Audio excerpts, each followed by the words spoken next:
ರಾಯಚೂರು ಗ್ರಾಮಾಂತರ ಶಾಸಕರ ಧರ್ಮಪತ್ನಿ ಆರೋಲಿ ಹುಲಿಗೆಮ್ಮ ದೇವಸ್ಥಾನದಲ್ಲಿ ಮಳೆಗಾಗಿ ವಿಶೇಷ ಪೂಜೆ ಸಲ್ಲಿಸಿದ ಸರಸ್ವತಿ ಬಸನಗೌಡ ದದ್ದಲ್.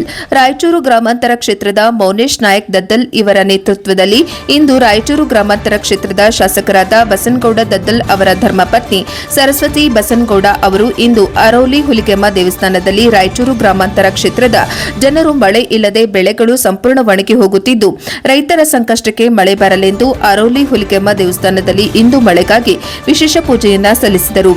ಈ ಪೂಜಾ ಕಾರ್ಯಕ್ರಮ ಮುಗಿದ ತಕ್ಷಣ ಮಳೆ ಪ್ರಾರಂಭವಾಗಿದ್ದು ಗ್ರಾಮೀಣ ಕ್ಷೇತ್ರದ ರೈತರ ಮನದಲ್ಲಿ ಮಂದಹಾಸ ಮೂಡಿಬಂದಿತು. ನನ್ನ ಗ್ರಾಮೀಣ ಕ್ಷೇತ್ರದ ರೈತರ ಬೆಳೆಗಳು ಸಂಪೂರ್ಣವಾಗಿ ಸಮೃದ್ಧಿಯಾಗಿ ಬರಲೆಂದು ಆ ಅರೌಲಿ ಹುಲಿಗೆಮ್ಮ ದೇವಿಯಲ್ಲಿ ಪ್ರಾರ್ಥಿಸಿದರು. ಈ ಸಂದರ್ಭದಲ್ಲಿ ರಾಯಚೂರು ಗ್ರಾಮಾಂತರ ಕ್ಷೇತ್ರದ ರೈತ ಬಾಂಧವರು ಈ ಕಾರ್ಯಕ್ರಮದಲ್ಲಿ ಭಾಗಿಯಾಗಿದ್ದರು. ವರದಿ ಗಾರಲದಿನ್ನಿ ವೀರನಗೌಡ, NKS TV4.